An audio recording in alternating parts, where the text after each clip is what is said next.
Hey students, welcome again with a new poem, Fire and Ice, written by Robert Frost. Robert Frost, who is an American poet, a realistic poet. Robert Frost हमेशा आम जनता के साथ होने वाली घटनाओं के बारे में बताते हैं। जैसा कि आपने डस्ट ऑफ स्नो में भी देखा है कि मनुष्य की इमोशंस के बारे में बताया गया है, लेकिन ये पोएम थोड़ी हटकर है। इसमें इमोशंस की बजाय पूरे संसार के विनाश के बारे में हमारे सामने बता रहे हैं कि एक विनाशकारी कौन-सी घटना ऐसी हो सकती है जिससे संसार तबाह हो जाएगा। इस पोएम को लिखने से पहले उन्होंने कुछ ऐसा इवेंट देखा था जिनसे वो इंस्पायर हुए थे। पहले तो उन्होंने एक पैसेज देखा था। उस पैसेज के अंदर कैंटे 32 है, कैंटो 32 जो दांतेज़ इन्फर्नो का है। उनमें उन्होंने देखा था कि किस प्रकार से ऑफेंडर्स ऑफ हेल हैं, जो अपराधी हैं हेल के, वो एक ऐसा अपराध करते हैं जिसकी वज़ह से वो एक ऐसे सर्कल में फँस जाते हैं जहाँ पर बर्फ ही बर्फ है और वहाँ की बहने वाली लेक हैं, वो भी आइस बन चुकी हैं। दूसरा, उन्होंने अपने एक फ्रेंड एस्ट्रोनॉमर से बात की थी, जिसमें उन्होंने पूछा था या डिस्कस किया था कह सकते हो आप भी, कि अगर सन एक्सप्लोजन हो जाता है या एक्सटिंग्विश्ड हो जाता है, तो इस संसार का क्या होगा? उन्हीं 2 विचारधाराओं से प्रभावित होकर के उन्होंने ये पोएम लिखी है। ये पोएम उन्होंने फर्स्ट वर्ल्ड वॉर के बाद में लिखी है, इन 1920 और पब्लिश भी उसी साल हो गई थी 1920। इस पोएम के अंदर हमारे जो कवि हैं वो 2 सिनेरियोज़ के बारे में बता रहे हैं कि ये संसार कैसे एंड हो जाएगा। पोएम बड़ी सुंदर है, प्यारी-सी छोटी-सी पोएम है, लेकिन इसका जो मीनिंग है वो बहुत ही डीप है। क्योंकि जिस प्रकार से आपने देखा डस्ट ऑफ स्नो थी, वो भी एक सिंबॉलिक पोएम थी और यहाँ फायर एंड आइस भी सिंबॉलिक पोएम है। फायर एंड आइस टाइटल से ही पता चल रहा है कि वैसे तो बहुत आसान शब्द हैं ये, आग और बर्फ, लिटरेरी अगर बात करें और दूसरा साइंटिफिकली अगर इनके बारे में बात करें तो आपको पता है कि साइंस का युग है और साइंस से बहुत ज़्यादा प्रोग्रेस कर रहा है। वैसे तो ये डिजिटल वर्ल्ड है, अच्छी बात है, बट आपको पता है कि डिजिटल वर्ल्ड के भी कुछ ही नुकसान होते हैं। एक्सेस अति हर चीज़ की बुरी होती है, क्योंकि न्यूक्लियर बम बनाए जा रहे हैं, दुनिया भर के ब्लास्ट की मटेरियल तैयार किए जा रहे हैं, ये कहीं कभी ना कभी तो सब कुछ तबाह करके रख देंगे। दूसरा अगर अगर साइंस की हम बात माने तो अगर वोल्केनोज़ इतना ब्लास्ट हो जाए, तो हमारा ये संसार है, ये धरती है पूरी आग से कवर हो जाएगी और संसार का नाश हो जाएगा, विनाश हो जाएगा पूरा। अब यहाँ पर दूसरी तरफ अगर हम देखें आइस को, तो ये अगर कभी ऐसा हो कि सूरज ही छिप जाए, चारों तरफ बर्फ ही बर्फ और बर्फ जब चारों तरफ हो जाएगी तो संसार का एंड तो निश्चित है। इन्हीं 2 विचारधाराओं के साथ हमारे सामने रॉबर्ट फ्रॉस्ट एक प्यारी-सी छोटी-सी पोएम लेकर हाजिर हुए हैं।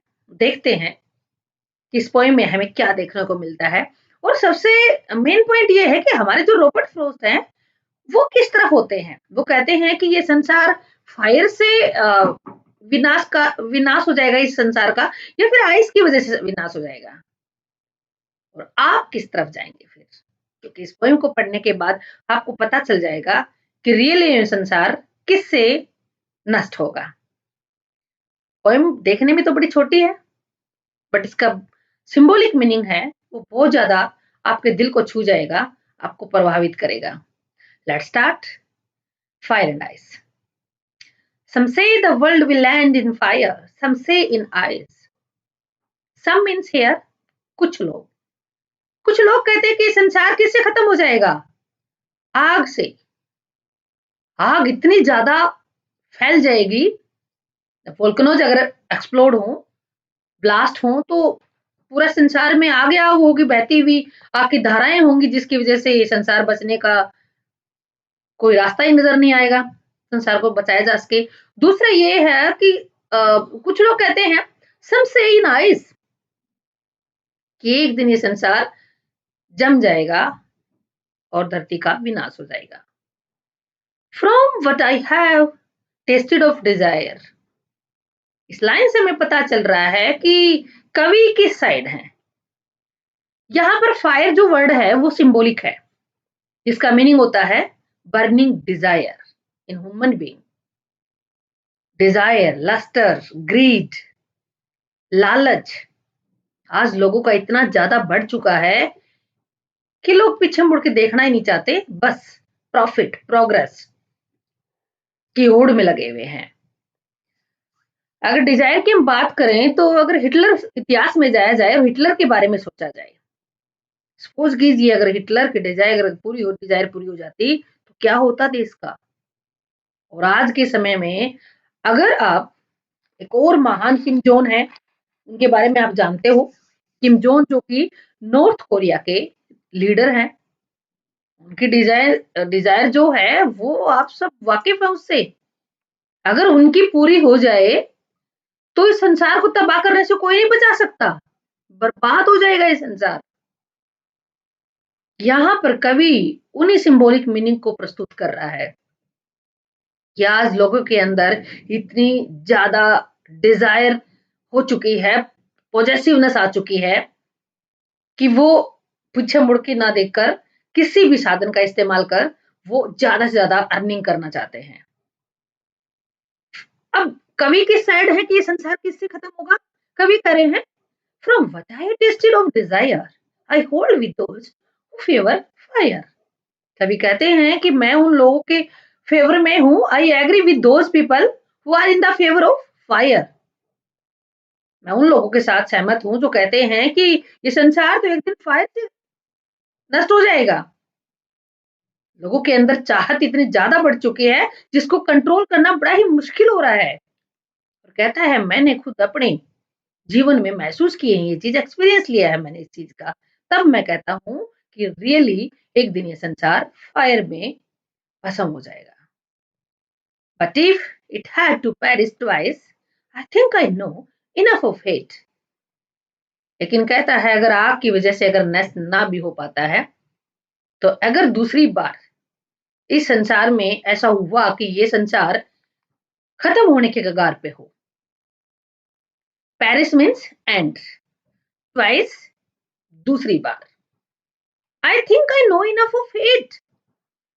यहाँ पर कवि कहते हैं कि मैं जानता हूं कि यहाँ नफरत की भावना लोगों के अंदर इतनी ज्यादा है कि वो भी डिस्ट्रक्शन का कारण बन सकती है।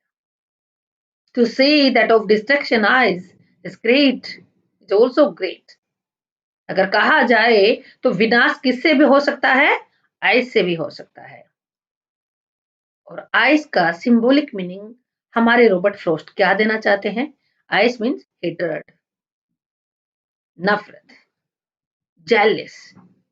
हम एक दूसरे को बिल्कुल भी आगे बढ़ना नहीं देना चाहते कि ये आगे कैसे बढ़ गया, मतलब इतने जेलस हो जाते हैं। हमें खुशी होनी चाहिए कि खुशी होने की बजाय हम तो जेलस हो जाते हैं। यही कहना चाहता है कवि कि आज लोगों के अंदर इतनी नफरत की भावना हो चुकी है कि वो काफी है इस देश का विनाश करने के लिए। And would suffice, suffice means enough, sufficient, कि ये नफरत लोगों के अंदर इतनी ज्यादा है कि आग की भी जरूरत नहीं है। अगर कोल्डनेस है, coldness means having no reaction, they are not ready to pay their duties in proper way.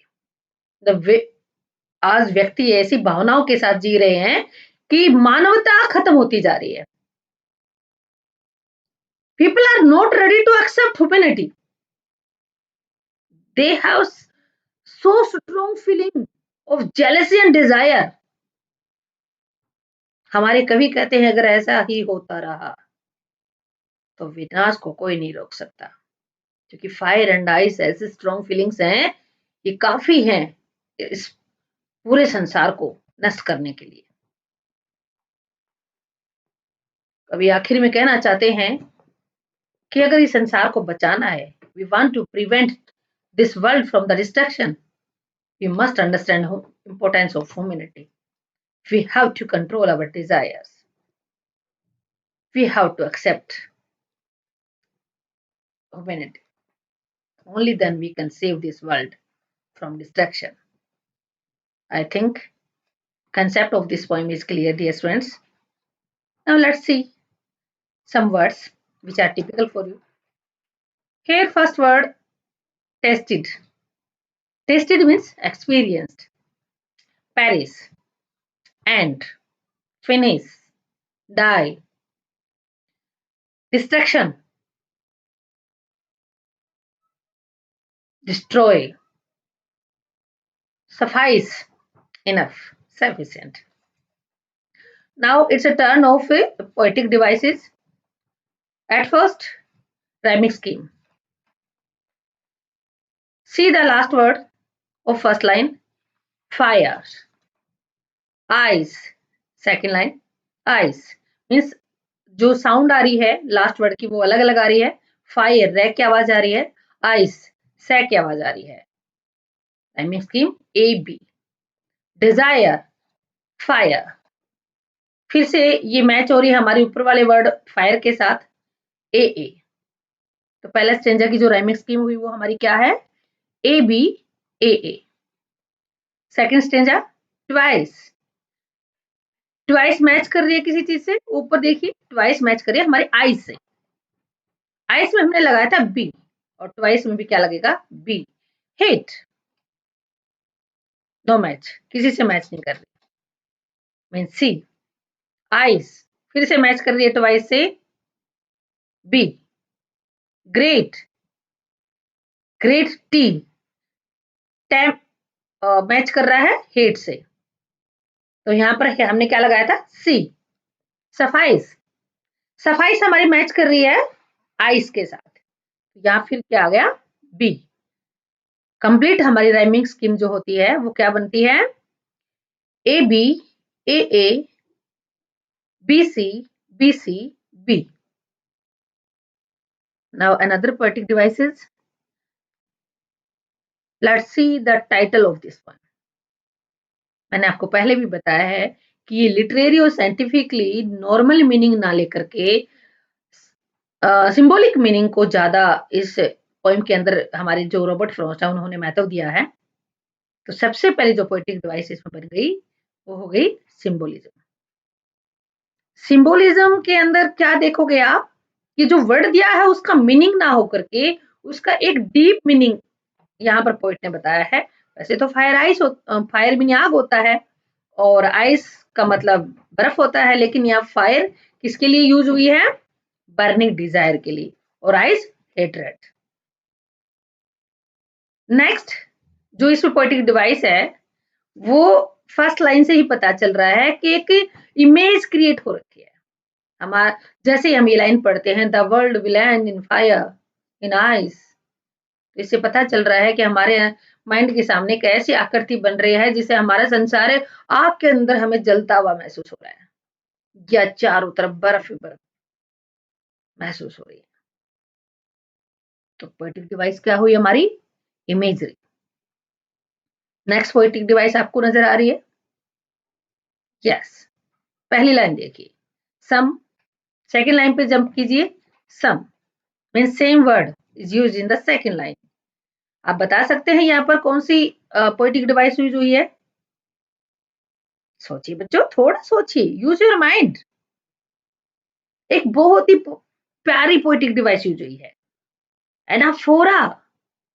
Anaphora इसका मतलब है उस शब्द का दोबारा वापस यूज हो जाना नेक्स्ट लाइन के अंदर. नेक्स्ट और क्या है जो आपको दिखाई दे रहा है कि पोएटिक डिवाइस यूज हुई है. फिर से टाइटल पे आ जाइए, fire and ice.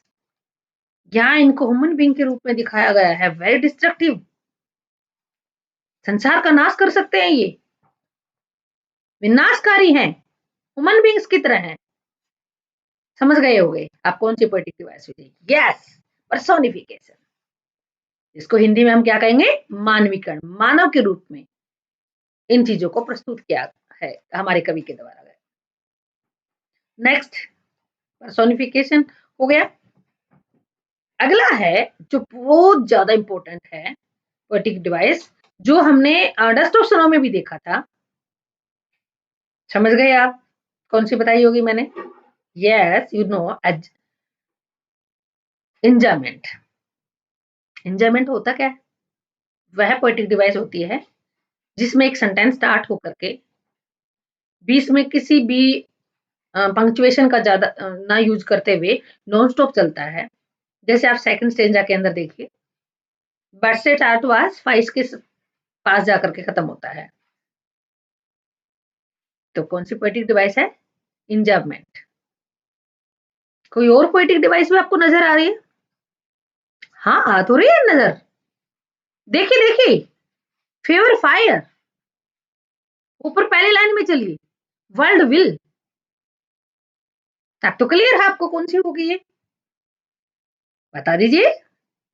Yes, alliteration, consonant words का बार बार इस्तेमाल। और कोई पोएटिक डिवाइस है जो आपको नजर आ रही है? अब आप कहोगे बहुत ज्यादा हो गई मैम, इतनी तो पोएम में लाइन भी नहीं है जितनी पोएटिक डिवाइस हमारे पोएट ने यूज कर दी है। बिल्कुल बच्चों, कुछ ही लाइनों के अंदर इतनी ज्यादा पोएटिक डिवाइसेस यूज की गई हैं। अब आप कहोगे ऐसा क्यों किया पोएट ने, जबकि इसका सिंबॉलिक मीनिंग इतना गहरा दे दिया है। पोएटिक डिवाइसेस जितनी ज्यादा यूज कर रहे हैं हमारे पोएट, वो सिर्फ उनका एक ही मकसद होता है कि इसको इंटरेस्टिंग बनाया जाए। आपको इतना डीप मीनिंग दे करके भी इन्होंने आपको एंटरटेनमेंट भी कर दिया है, इंजॉय करवाया है आपको, इमेजिनेशन आपके माइंड में क्रिएट की गई है, एक इमेज बना दी है। बताइए और कौन सी पोएटिक डिवाइस इसमें लग रही है आपको कि ये यूज हुई है? सोचिए सोचिए। एसोनेंस। एसोनेंस क्या होती है?